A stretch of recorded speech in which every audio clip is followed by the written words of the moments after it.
I can still hear the clinking of glasses, the laughter, the live band playing something soft and expensive in the background. Our 10th wedding anniversary dinner, the restaurant's private room filled with 40 people, friends, co-workers, my parents, Eric's family, even Jenna. I was smiling so hard my cheeks hurt, trying to convince myself that everything was perfect. I should have known better. Eric stood up to give a toast, his tie slightly loosened, his charm switched on like a stage light. He always loved being the center of attention, basking in admiration. He raised his glass and grinned at me. To my beautiful wife, Megan, who's put up with me for 10 years. She's the backbone, the planner, the heart of this family. The room clapped. My face burned with pride and love, even though something inside me felt off, like static under the skin. Then it happened. A co-worker, tipsy and loose-lipped, called out from the table, "Hey, Eric, tell her about that voice memo. Funniest thing I've ever heard." The air shifted. I saw Eric's smile falter, just for a second, but it was enough. My chest tightened. "What voice memo?" I asked, my voice calm, but my hand frozen around the stem of my glass. Eric chuckled too quickly. "Nothing, babe. Inside joke." No, the coworker pressed on, laughing. "The one you sent by accident. We played it in the office, man. Bold move." The room quieted, all eyes swiveling between us. I felt my phone buzz in my clutch. Almost instinctively, I pulled it out. A new message from Eric, time-stamped earlier that day. A voice memo. My stomach sank. I clicked play. His voice filled the room, amplified in the hush. "Jenna, you were incredible last night. I swear, Megan has no clue. Sometimes I think she actually believes all this anniversary crap. I can't wait to get you alone again, just us." "God, the way you laughed when I told you." The gasp that went through the room was like a physical slap. My ears rang, my vision tunneled, but I kept my hand steady as I held the phone up for everyone to hear. And then came Jenna's voice in the recording, unmistakable, low and sultry. "She's so blind, Eric. It's almost pathetic." Chairs scraped. Someone dropped a fork. My mother covered her mouth. My father's face turned a shade I'd never seen before. Eric lunged toward me, hissing, "Turn it off!"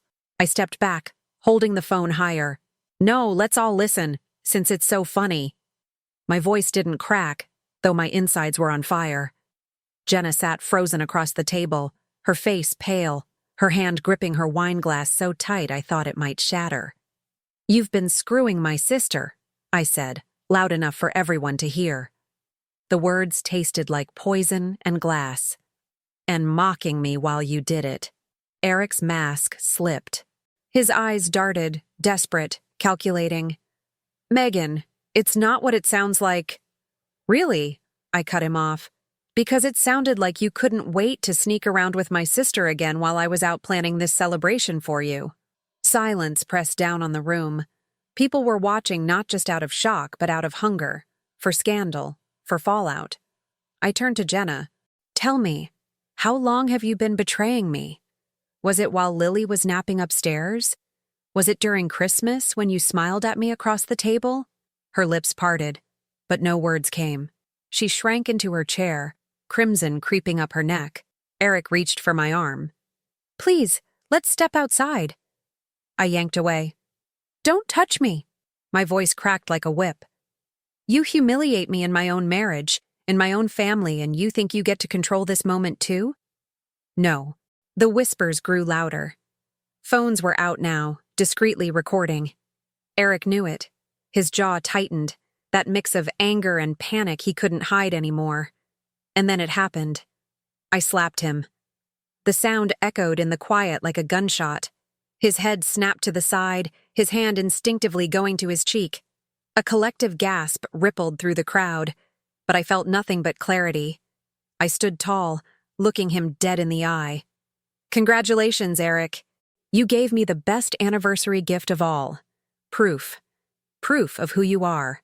Proof of what you two have done. And I promise you this. I will never forgive it. And I will never forget it." I grabbed my clutch, turned on my heel, and walked out. My heels clicked against the marble floor, steady, unshaken. Behind me, voices rose, questions, accusations, Eric's pleading. None of it mattered. My blood was roaring in my ears, but my mind had never been sharper.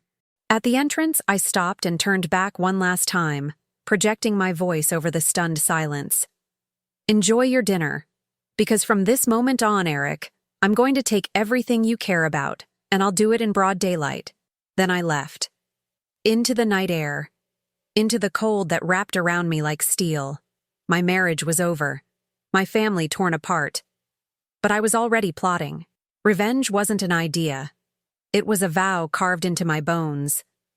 And I was just getting started. I didn't marry Eric blindly. At least that's what I told myself for years. We met when I was 24, fresh out of grad school, hungry to prove myself in the corporate world. He was already established, a little older, full of charisma. He made me feel like I'd finally found someone steady, someone who believed in me. My friends called him charming. My parents called him reliable. I called him my safe choice. Our wedding wasn't lavish, but it was beautiful. We bought a starter home in Denver with the down payment from my inheritance, money I should have saved, but Eric convinced me it was an investment in our future. I believed him.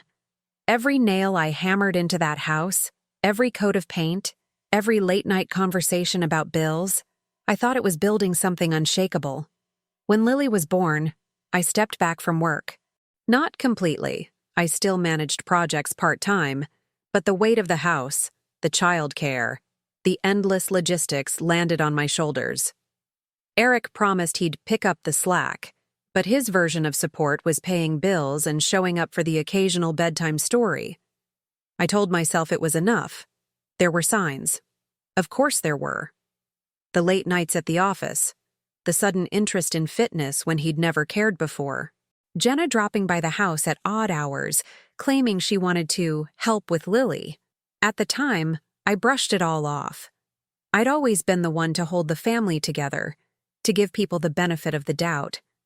I told myself my sister was just being supportive, that Eric was just ambitious, that I was overthinking. Looking back now, I see the patterns. The way Jenna's laugh lingered too long when Eric made a joke. The way his phone seemed to flip over every time I walked into the room. The family gatherings where Jenna always managed to sit next to him, leaning in, whispering, acting as though I wasn't even there. And still, I stayed silent. Because the alternative, admitting something was wrong, felt like pulling a thread that could unravel my whole life. I sacrificed. That's the part that stings the most. I sacrificed my career momentum, turning down a promotion that would have taken me out of state because Eric said Denver was where we'd raise our family. I poured my savings into his business idea, only for him to quietly shut it down when it failed, never paying me back. I defended him when my mother whispered that he seemed distracted, that his eyes wandered. I chose him, again and again, even when doubt chewed at me like rust. The night after the anniversary dinner, I sat in Lily's room while she slept, staring at her tiny hand curled around her stuffed rabbit. She was 8, old enough to understand tension, but too young to carry the weight of betrayal. I swore she would not grow up watching her mother accept humiliation as normal. She deserved a model of strength, not quiet endurance.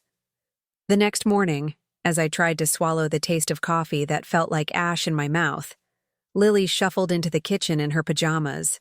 She rubbed her eyes and said, almost casually, "Mommy, why was Daddy whispering with Aunt Jenna in the garage last week? He told me not to tell you." It was like the final nail being driven in. The betrayal wasn't just mine anymore. It had spilled into my daughter's world. Eric had dragged her into his web of secrets, teaching her to lie, to cover for him. That was the moment something inside me hardened. I could have denied it again, brushed it off as childish imagination. But Lily's innocence left no room for excuses. She had seen, she had heard, and she trusted me enough to tell me. That confirmation cut deeper than any voice memo, deeper than any public humiliation.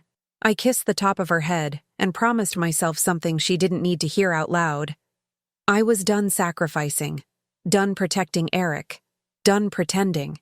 From that moment, the stakes weren't just about a marriage or a house or even an inheritance. They were about the example I set for my daughter. If Eric thought he could betray me quietly and walk away untouched, he had no idea who I was when pushed to the edge. He thought I was the safe choice. He was about to learn I was the wrong one to underestimate. Shock carried me through the anniversary dinner. Grief carried me through the night. But by the time the sun came up the next morning, I wasn't just a betrayed wife. I was a strategist. Something in me clicked. A switch I didn't even know I had. I wasn't going to drown in Eric's lies. I was going to use them as oxygen. The first move was money. Always money. Betrayal hurts. But control is measured in accounts and signatures. While Eric was at work pretending nothing had happened, I logged into every bank and credit card we had. Joint checking, savings, even the investment account he barely touched. I moved half into a new account in my name only, then called the bank to freeze the rest. My inheritance had been poured into that house and those accounts. He was not going to gamble with what was left. The second move was the lawyer. I'd never needed one before, but the call felt natural, like a chess player finally sliding the queen across the board. I booked a consultation with a woman recommended by a colleague, a divorce attorney known for being ruthless, efficient, and impossible to intimidate. Her voice on the phone alone steadied me. She told me to gather every piece of evidence: the voice memo, Jenna's texts, financial statements, anything I could get my hands on. For the first time since the recording played in that restaurant, I felt something close to relief. I wasn't helpless. I went through our files in the basement that night. Marriage license, mortgage paperwork, tax returns. My fingers trembled, but not from sadness, from clarity. Every page I pulled was another nail for Eric's coffin. Every signature reminded me of the sacrifices I'd made, the life I'd built and protected while he was busy sneaking around with my sister. Then came the house. Our house. My house, really. I'd funded the down payment, picked out every fixture, painted every wall. I called a realtor I trusted and told her I wanted a private valuation, not because I was selling, but because I wanted numbers in my pocket before Eric realized what was happening.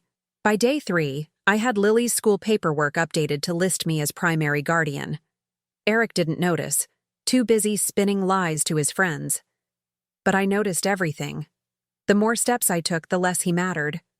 Of course, he caught on eventually. It started with the credit card.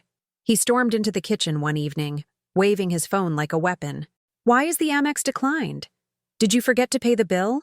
I looked him dead in the eye, calm, controlled. "No, I froze the account." His jaw dropped. "You what?"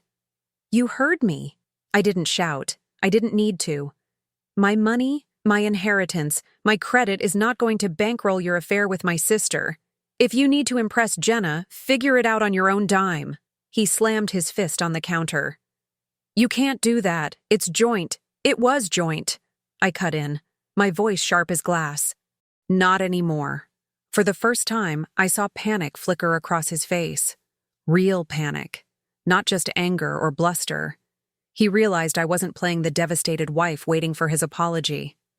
I was building a wall brick by brick, and he was on the outside. He tried again, lowering his tone. "Megan, please, let's talk.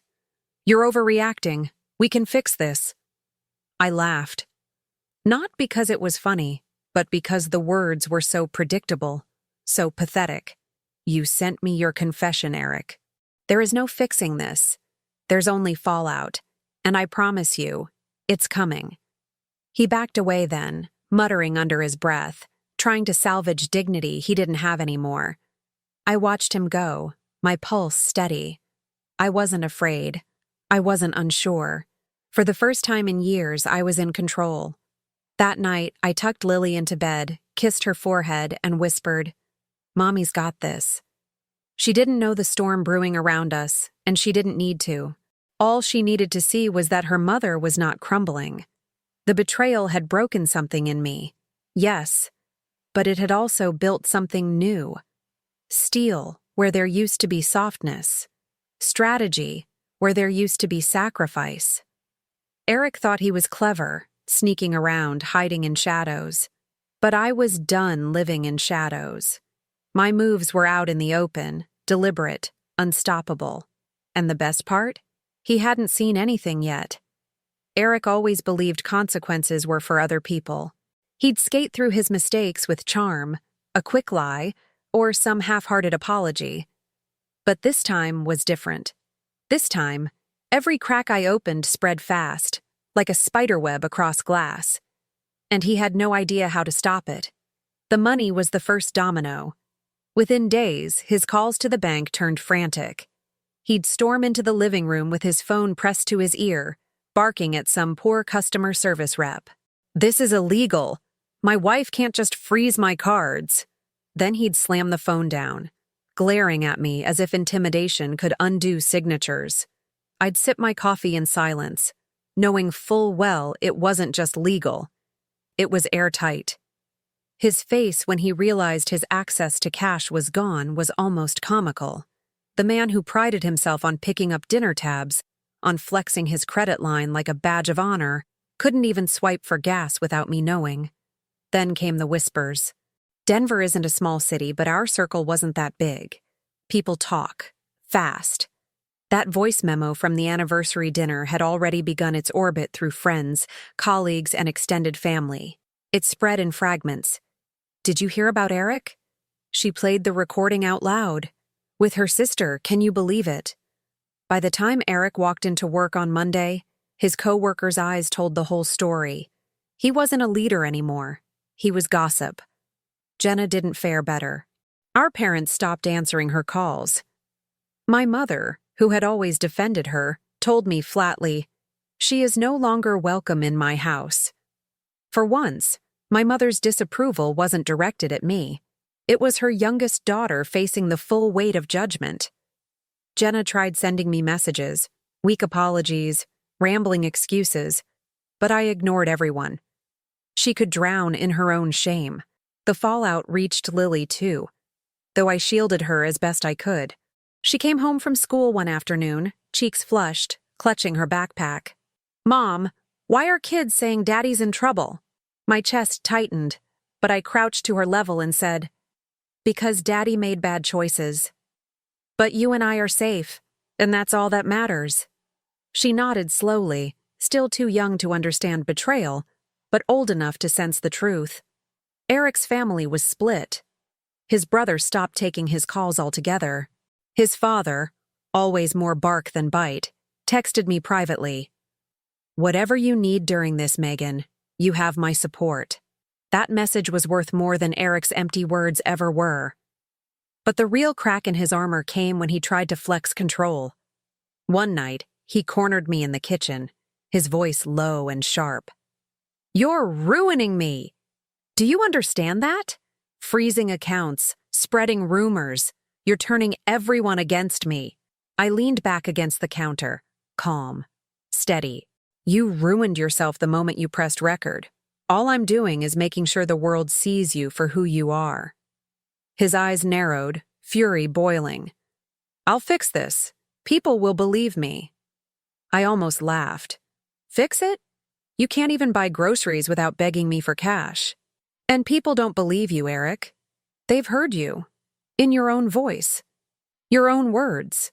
He slammed his hand against the wall, the sound making Lily stir upstairs.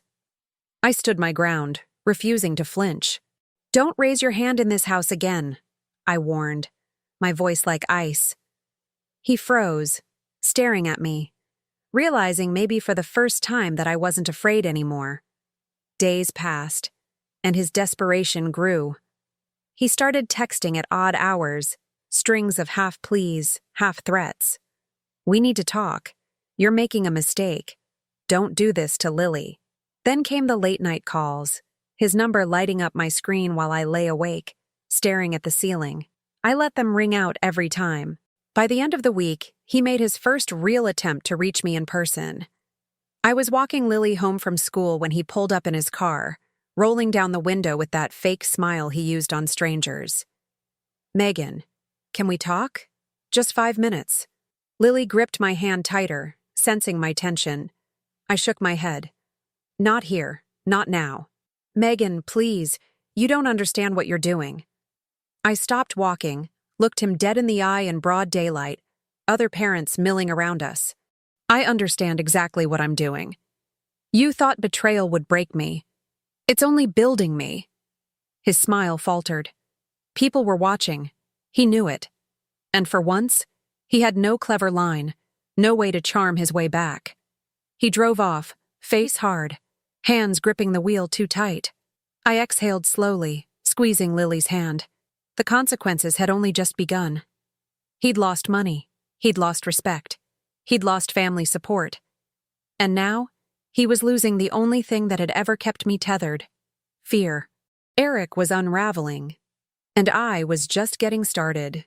Eric's family believed a dinner would smooth things over.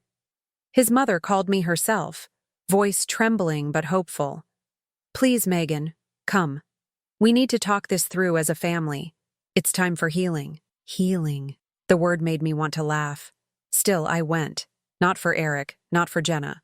I went because silence protects the guilty, and I was done protecting anyone but my daughter. The restaurant was one of those old-money Denver places. Dark wood, white tablecloths, servers gliding like ghosts. The kind of place where reputations mattered more than food. I walked in wearing black, no frills, no smile. Eric was already there, sitting stiff at the table with his parents, his brother, and, of course, Jenna. She had the nerve to show up, hair sleek, lips pressed into a fake picture of regret. Megan, Eric started as I approached. His voice was low, rehearsed. Thank you for coming. I know we've had misunderstandings. I cut him off with a laugh sharp enough to slice glass. Is that what we're calling it now? Misunderstandings? The table tensed. Forks stilled. His mother opened her mouth, but I raised a hand. Don't. You asked me here, so listen. I pulled my phone from my bag, the same device that had blown his secrets wide open weeks earlier. You all want to believe this was a mistake, that Eric slipped once and regretted it. Fine. Let's test that theory. I tapped the screen and slid it across the table. Go ahead, read them. Eric's color drained as his father picked up the phone, scrolling through the texts I'd saved. Not one message, not one night of weakness, but months of conversations. Him mocking me for being too tired to notice. Jenna telling him she couldn't wait to wear the necklace he bought her while I was budgeting groceries. Plans they made while I was at Lily's parent-teacher conference. Gasps broke out around the table. His brother shoved back his chair. You sick bastard. Jenna's face twisted, tears threatening, but not falling. Megan, please. I snapped my gaze to her. Don't you dare speak to me. You betrayed me in my own home, with my own husband, while my daughter was upstairs sleeping. You don't get forgiveness. You don't even get words. Eric reached for the phone, but his father smacked his hand away. You've disgraced this family. The old man's voice shook with fury. Do you have any idea what people are saying? You've dragged us through the mud.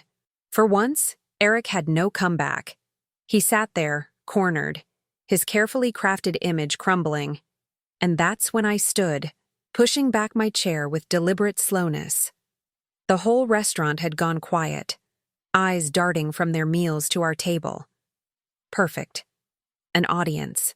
You see, I said, my voice carrying just enough to reach the neighboring tables. Eric thought he could cheat on me with my sister and walk away untouched. He thought silence would protect him. But silence is over. You wanted healing?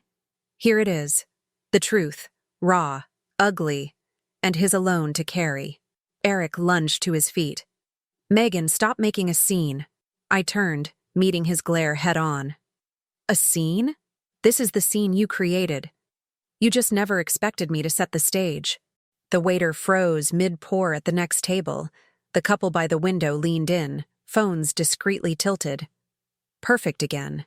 Eric's mother whispered, Please sit down. People are watching. That's the point, I said calmly. Then I leaned toward Eric, close enough for him to feel my words burn. Everywhere you go from now on, people will know.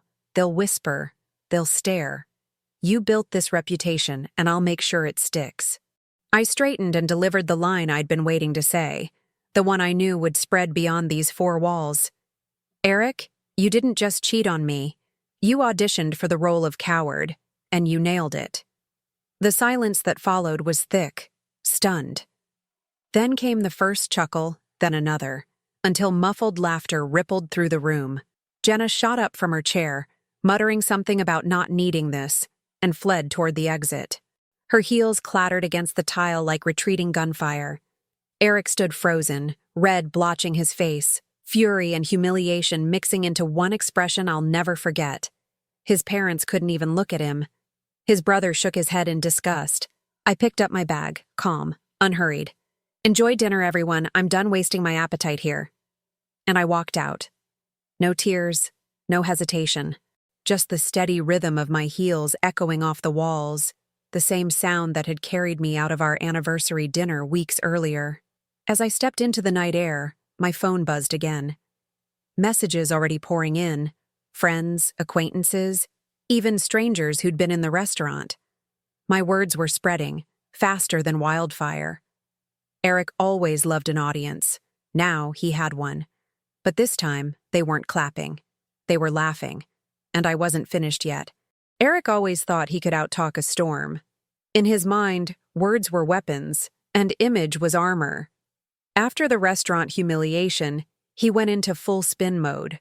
Within days, he was calling reporters he knew through work connections, feeding them his version of events. The first piece dropped in a local magazine, an interview where Eric painted himself as the wounded husband. He claimed I'd misunderstood private jokes, and that my sister and I had long-standing issues I was now using to destroy a good man's reputation. The article framed him as a victim of a vindictive wife. When I read it, I almost laughed. Eric, the victim? The man who had looked me in the eye while sneaking around with my sister was now a martyr? He thought sympathy could overwrite recordings. He thought a polished photo shoot, him sitting on the edge of a leather chair, chin down, tie loosened just enough to look human, could erase the truth. But the thing about lies is they're brittle. One crack, and the whole structure collapses. The crack came faster than even I expected. A friend from Eric's office texted me screenshots. The voice memo had already circulated there, but now the texts between him and Jenna were surfacing too. Private jokes about me, plans they'd made at my expense, crude comments that stripped away any pretense of innocent misunderstanding. Someone had leaked them, and they landed in my inbox like gifts wrapped in silver. I didn't have to do anything flashy. Just a well-timed forward to the right people. Within hours, those screenshots hit a private neighborhood Facebook group, and from there, the wildfire started. Women in the group tore into him. Comments stacked by the hundreds. Classic gaslighter. 10 years of marriage thrown away. Imagine doing that to your own kid's mom. By the next day, Twitter had caught wind. A hashtag began trending. Coward Eric. At first, I thought it was a fluke. Then it spread. Meme accounts, gossip pages, even local influencers piling on. Someone clipped the line I'd delivered at the restaurant. You didn't just cheat on me, you auditioned for the role of coward, and you nailed it. It became a soundbite, laid over TikTok videos, lip-synced by strangers across the country. Eric hated nothing more than mockery. And now mockery was currency. He tried to fight back. He went live on Instagram, sitting in his car, voice low, trying to look contrite. We all make mistakes. I've asked for forgiveness. I've begged for privacy. He kept darting his eyes to the comments, clearly hoping for support. But the feed turned brutal fast. Thousands of comments flooded in.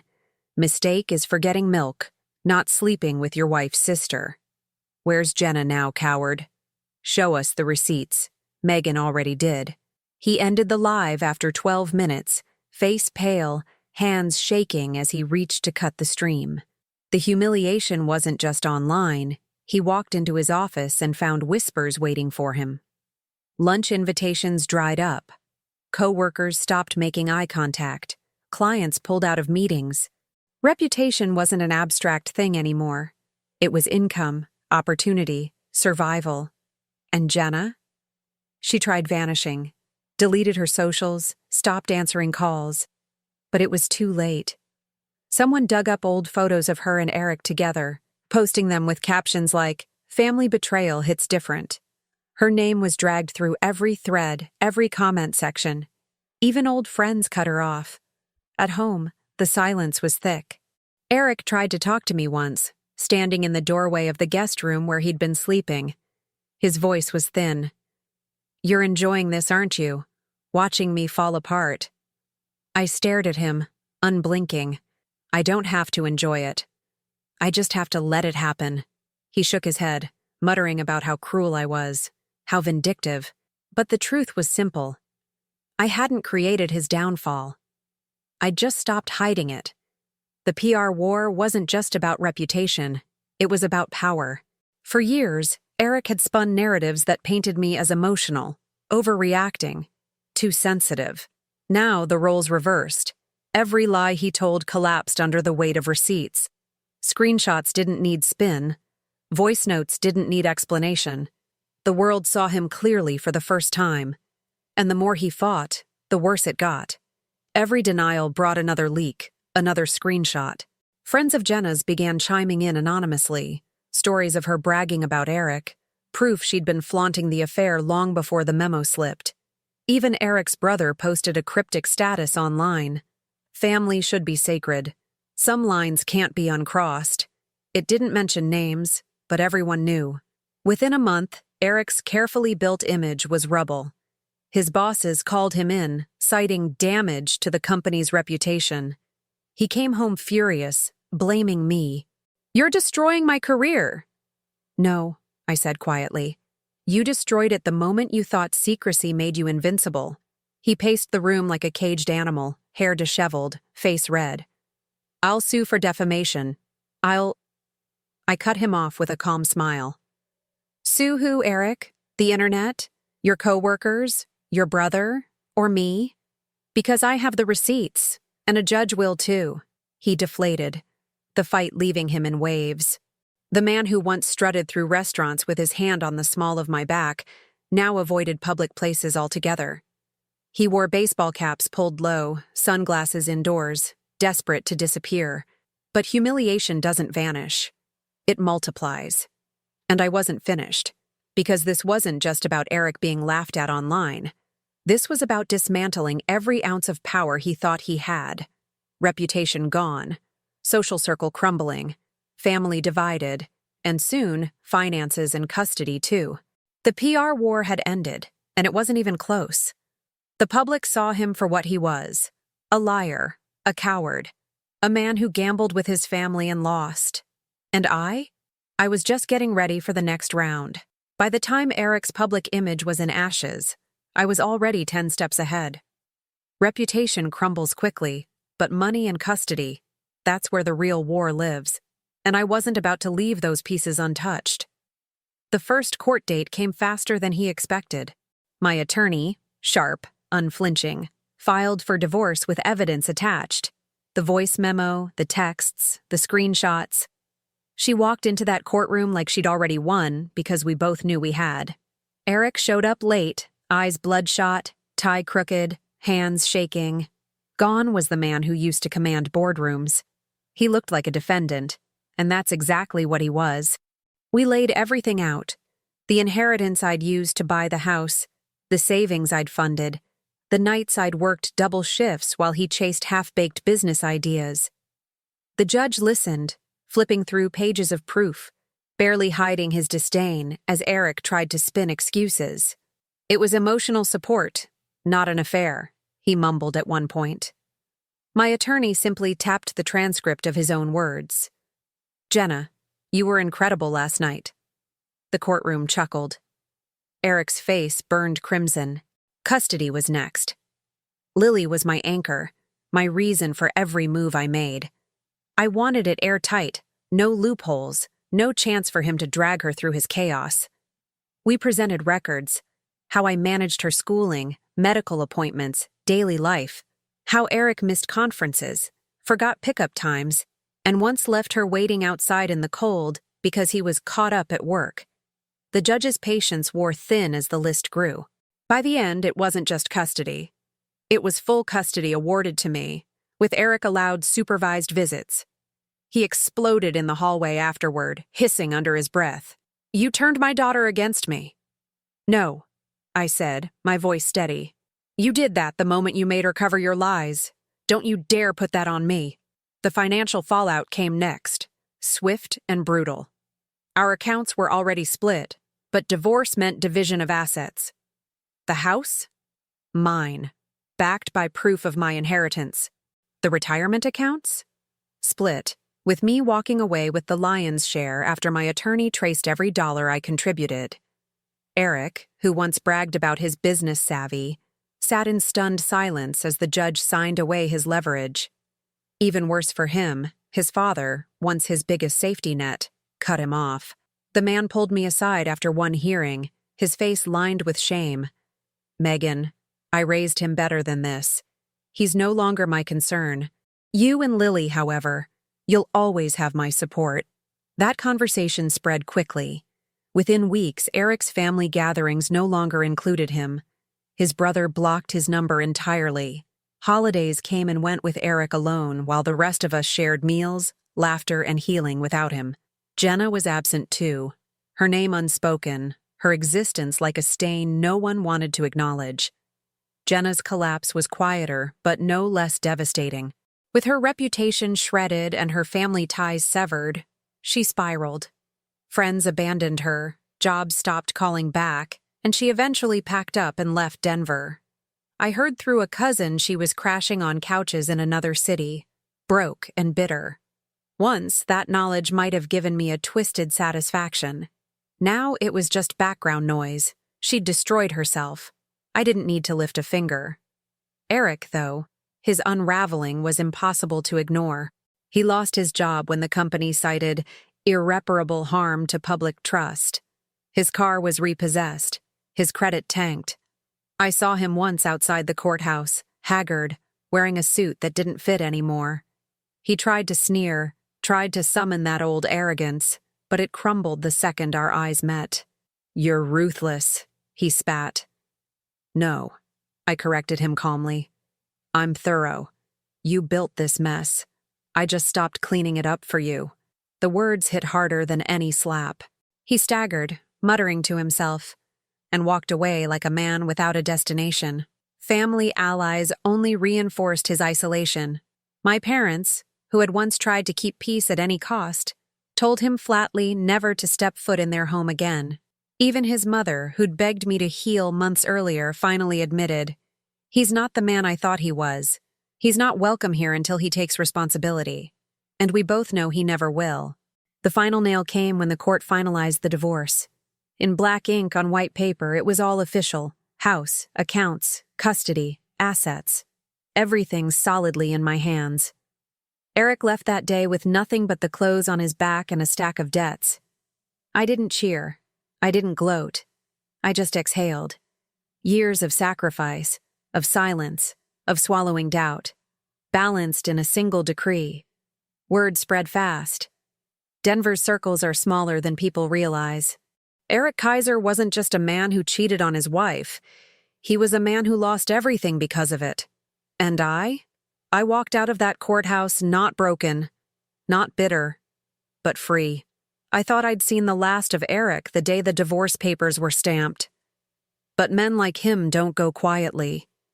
They linger, circling the edges of the life they destroyed, desperate for scraps of control. It was late evening when he showed up. I'd just put Lily to bed, the house finally still, when the knock rattled the door. Slow, heavy, insistent. I opened it to find him standing there, thinner, unshaven, wearing the same suit jacket I'd last seen in court. The arrogance was gone, replaced with something I'd never seen in his eyes before. Desperation. "Megan," he said, voice rough. "Please, I need to talk to you." I didn't move aside. "You shouldn't be here." "I know," he admitted, rubbing his temples like the weight of the world was crushing him. "But I've lost everything. My job, my family, my reputation. Jenna's gone. My parents won't take my calls. I'm sleeping on a friend's couch. I don't even have enough money to buy dinner most nights. His voice cracked. I just need you to understand I never meant for it to go this far. I studied him. The man who once strutted through life convinced he was untouchable. Now, he looked like a hollow version of himself, begging for scraps of sympathy. You meant every second of it, Eric, I said quietly. Every lie, every sneer, every moment you mocked me with my sister. Don't stand here pretending it was an accident. He flinched, eyes darting. I was stupid, weak. But we had 10 years, Megan. Doesn't that count for something? It counts as the foundation you burned to the ground. He stepped closer, lowering his voice. I want my family back. I want Lily to know I'm not the monster people say I am. Please, can't you forgive me? Can't we start over? Something inside me shifted then. Once, I might have been tempted to soften, to rationalize. But that version of me was gone. I thought of Lily asleep upstairs, safe in the world I had rebuilt without him. I thought of the vow I'd made the night I walked out of that anniversary dinner, that I would never let him humiliate me again.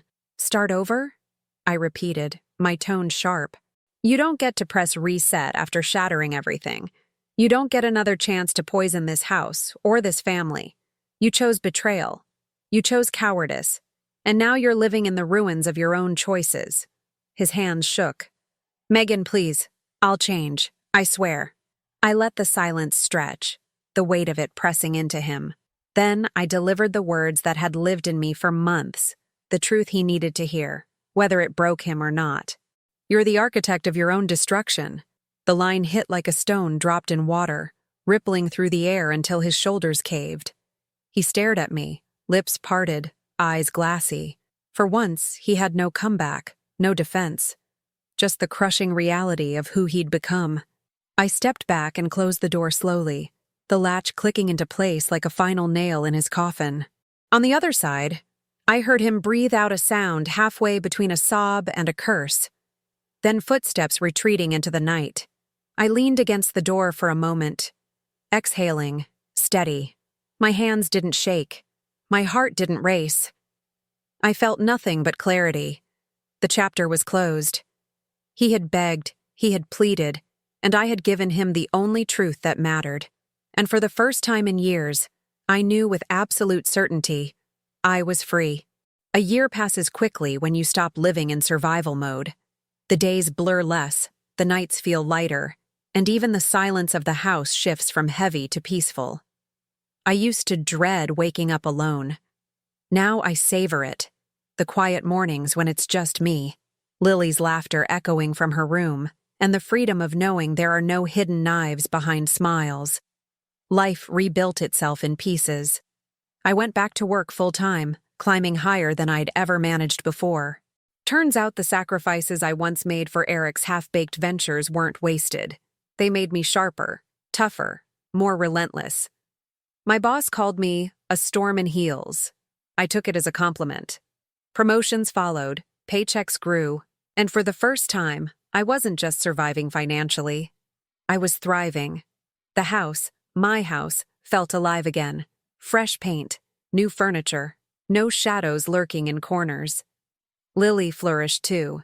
She grew brighter, steadier, no longer walking on eggshells around a distracted father. She threw herself into school projects, soccer practice, and even asked if she could try piano. I watched her confidence bloom, and I knew I'd made the right choice. Shielding her, showing her what strength looks like. One night, as I tucked her in, she whispered, "Mommy, you're my hero." That was the moment I realized everything I'd endured was worth it. As for Eric, his decline was quieter but constant. I'd hear fragments through the grapevine, how he lost another job, how he was spotted at a bar downtown begging old colleagues for help, how even Jenna had long since abandoned him. He'd become a cautionary tale, the man who lost everything because he thought he was untouchable. People didn't whisper his name with pity anymore. They shook their heads with disgust.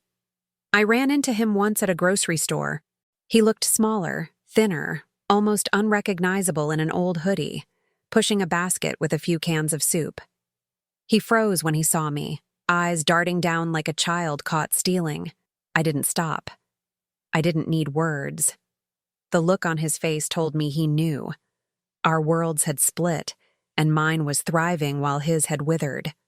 I no longer felt rage when I thought of him, just distance, like remembering a storm after the sun has returned. Painful, yes, but no longer consuming. Betrayal had cut me open, but it had also carved space for something stronger. Freedom. People ask me sometimes if I'd ever forgive him. My answer is simple. Forgiveness is wasted on those who weaponize it. I don't carry his sins anymore, but I don't excuse them either. What he built, he destroyed. What he destroyed, I rebuilt. The truth is, I didn't just survive him. I outgrew him.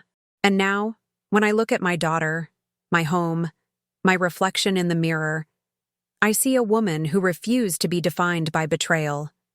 I see a life that is mine alone, rebuilt not from ashes but from steel. Eric is a shadow of a man wandering in the wreckage he created. I am the woman who walked out of the fire. And freedom, I've learned, is the sharpest revenge of all. Thank you for watching my story. If it hit you, hype the button to keep it moving, and share your own thoughts or experiences down in the comments. I'd love to hear them. Don't forget to hit subscribe and smash the like button so you never miss the next one.